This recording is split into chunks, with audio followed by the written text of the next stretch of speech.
विभक्ति में 1 नंबर पर हमारे सामने सूत्र आया कर्तुरीति तितम क्रमय, और 2 नंबर पर हमारे सामने सूत्र है एकतितम च। दोनों एक दूसरे से जुड़े हुए हैं। ये महत्वपूर्ण उदाहरण है। एग्जाम में बार बार जो माध्यमिक शिक्षा बोर्ड कक्षा 10 का एग्जाम है वहां बार बार आता है। तो कर्तुरी क्रमय ये क्रम, और 2 नंबर पर आओ एकतितम च। एकतितम च ये सूत्र है। ये सूत्र हमें ये बताता है कि एकतितम च जिन वाक्यों में 2 क्रम होते हैं, क्रम कितने 2, क्रम की बात कर रहे हैं, और 2 क्रम जिन वाक्यों में 2 क्रम होते हैं वहां एकतितम च सूत्र से दोनों क्रमों में द्वितीय विभक्ति का प्रयोग होता है। संशय, यहाँ देखो इन वाक्यों में संशय है, कितने क्रम है इन वाक्यों में 2।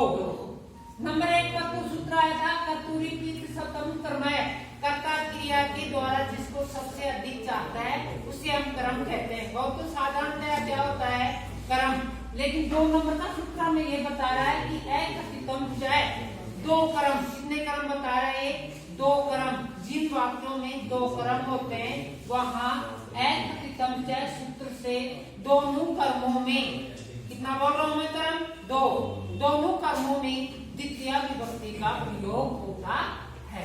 अब यहाँ देखो पशुपालक, जो पशु को पालता है पशुपालक कर्ता कारक है। कौन सी विभक्ति आ गई इनमें प्रथमा विभक्ति का प्रयोग हुआ।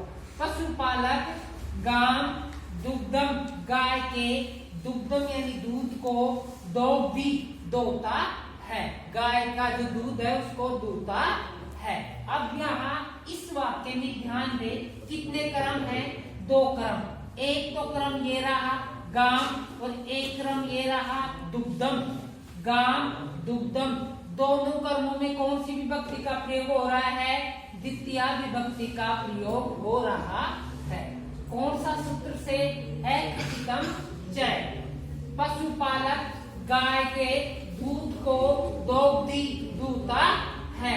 यहाँ ध्यान दे एकतितम क्रम ये रहा और इपिसतम क्रम, साधारणतः क्रम तो क्या है दूध, पशुपालक दूध को दोता है। साधारणतः जो क्रम है इपिसतम कर्ता क्रिया के द्वारा जिसको सबसे अधिक चाहता है उसको हम क्या कहते हैं क्रम। और इपिसतम क्रम क्या है इसमें दूध, तो दूध में कर्तुरीपिसतम क्रम है, ये इपिसतम क्रम है। तो यहाँ कौन सी विभक्ति आ रही है द्वितीय। और दूसरा क्रम साय क्रम कौन सा है गाय, तो दूसरे क्रम में कौन से सूत्र से एकतितम च, इस सूत्र से इन दोनों क्रमों में कौन सी विभक्ति का प्रयोग हुआ है द्वितीय विभक्ति का प्रयोग हुआ है।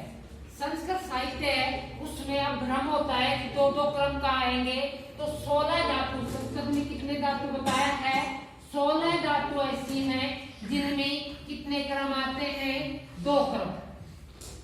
द्वय याच पच दंड रुद्र प्रच ची बुर सास जी मत, इस प्रकार से 16 धातु है जो द्विक्रमक धातु है। कितने क्रम की धातु है ये लास्ट में जो ये 16 धातु है जहां पर आ गई वाक्य में, बोर्ड में मान लो एक वाक्य आ गया, ये वाक्य आ गया और रेखांकित है, ये दोनों रेखांकित है, तो अधोलिखित वाक्य नीचे दिए गए वाक्य में कौन सी विभक्ति है और उसका कारण क्या है। तो संस्कृत में कितने धातु होती है द्विक्रमक। ये धातु, इन धातु में कितने क्रम आते हैं 2 क्रम द्विक्रमक।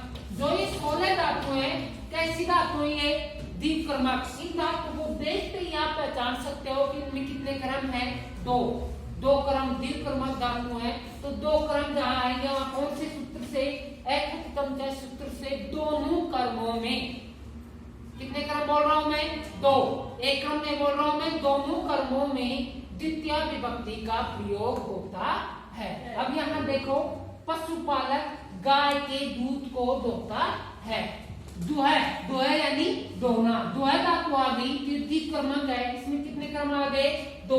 तो दोनों क्रमों में कौन सी विभक्ति का प्रयोग हो रहा है द्वितीय विभक्ति का प्रयोग हो रहा है। कौन से सूत्र से?